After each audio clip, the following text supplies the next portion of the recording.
क्या आपने कभी बादलों के ऊपर चलने का सपना देखा है? मैंने तो देखा है। यह सफ़र मेरे लिए किसी सपने से कम नहीं था। बूंदों से तरबतर रास्ते, बादलों से लिपटे पहाड़ और हर मोड़ पर एक नया रोमांच। यह केवल एक यात्रा नहीं, बल्कि एक अद्भुत गाथा है।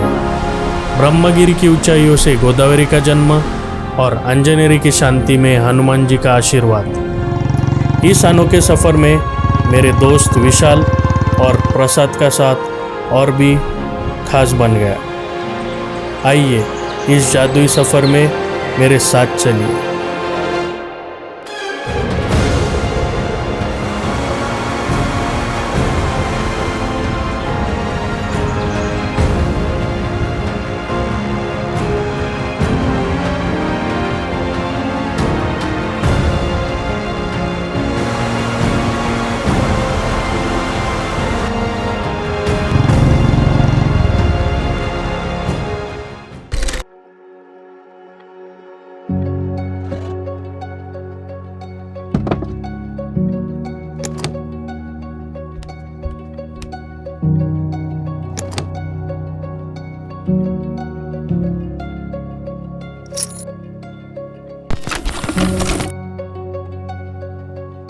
सुबह के 5 बजे थे और महाराष्ट्र के छत्रपति संभाजीनगर से शुरू हुई हमारी ये यात्रा सिर्फ एक सफ़र नहीं, एक अनुभव बनने वाला था।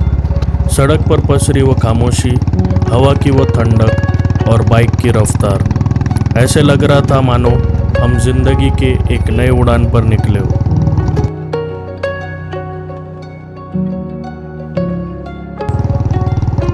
विशाल को बाइक पर बिठाया और हम निकल पड़े। अब गंगापुर से प्रसाद को लेने की बारी थी।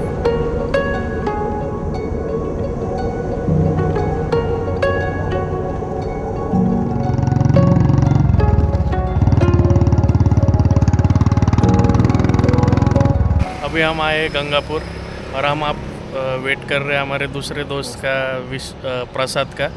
अभी वो पहले हम थोड़े लेट हो चुके हैं जाने के लिए और उसमें प्रसाद भी लेट कर रहा है। सो देखते हैं कब तक आता है और चल आगे के जर्नी शुरू कर दें। हमने प्रसाद को उसके घर से पिकअप कर लिया और हम तीनों की नासिक की ट्रिप अब शुरू होने वाली थी। और अब मुझे पता था कि कुछ धमाकेदार होने वाला है।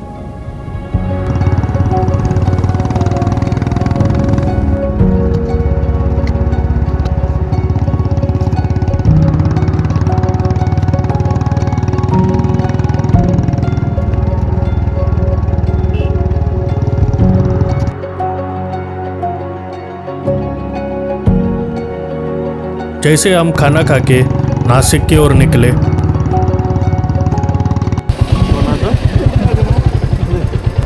सिन्नर के रास्ते में हरियाली और खुली सड़क ने मेरा मन मोह लिया। जैसे मैंने पुल पर कदम रखा, गोदावरी का वो भव्य दृश्य देखकर मैं आश्चर्यचकित रह गया।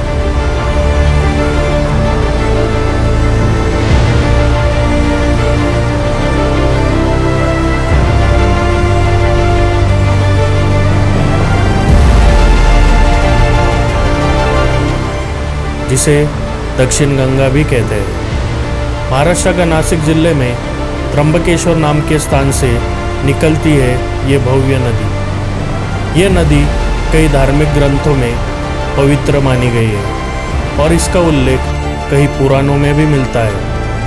इस दक्षिण गंगा की कहानी भी बहुत अद्भुत है, जो मैं आपको आगे चलकर सुनाऊंगा।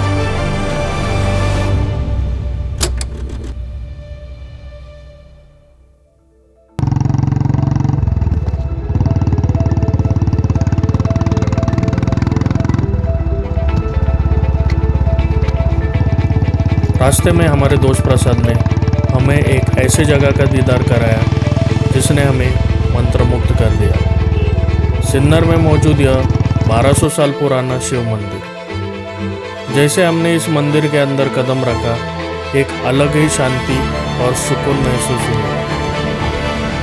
विशाल, कितने साल का कंस्ट्रक्शन होंगे आज तेरे अंदर? 1200 वर्ष पुराना, 1200 साल पुराना। कोल्हापूरचं 1200 वर्ष. असं मग त्याच्यापेक्षा जुनं वाटतं ना. वाटतं तर आहे पण मग बीडी मधलं असेल का? एडी मधलं असेल. तिथं लिहिलेलं आहे. पार्टी मध्ये वाचो. ऐसा लगा मानो समय में पीछे चले गए हो, एक ऐसी दुनिया में जहाँ सिर्फ अध्यात्म और वास्तुकला का जादू था.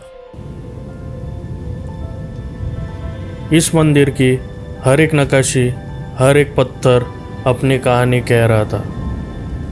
वो दिव्य शक्ति जो हमने यहाँ महसूस की, वो आज भी मेरे अंदर है.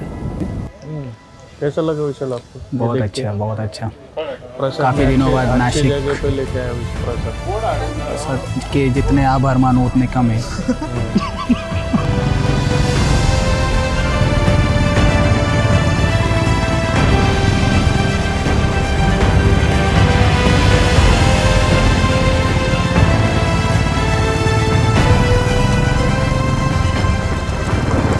पहाड़ों पर तैरते बादलों को देखकर ऐसे लग रहा था मानो चोटियां स्वर्ग से बात कर रही हो.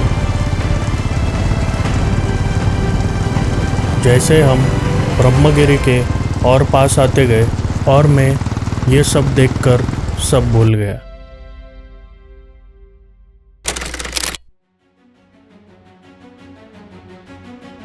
और अब शुरू होने वाली थी हमारी असली चुनौती, ब्रह्मगिरी पर्वत की चढ़ाई.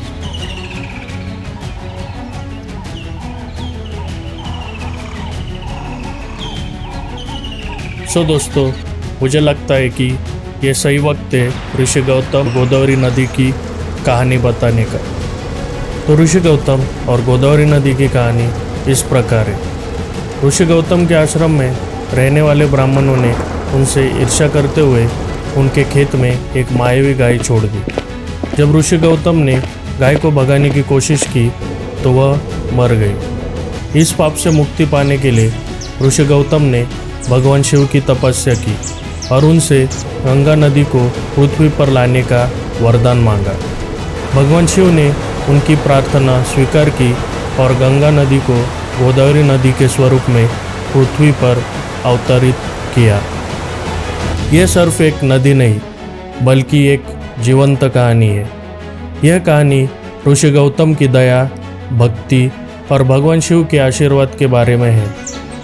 यह हमें सिखाती है कि हमें हमेशा दूसरों के प्रति दयालु होना चाहिए, भले ही वो हमारे प्रति बुरे हो.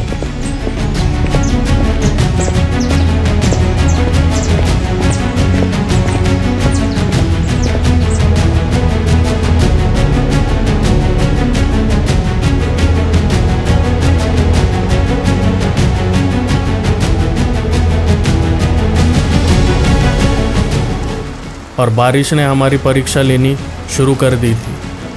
कई दिनों से ट्रैकिंग ना करने का असर और ऊपर से बारिश की बौछारें. पहाड़ों से बहते झरने इतने तेज थे कि मानो प्रकृति हमें आगे बढ़ने से रोक रही थी. आधे रास्ते में ही हमें मजबूरी से वापस लौटना पड़ा. लेकिन यह हमारी हार नहीं थी, बस एक पड़ाव था.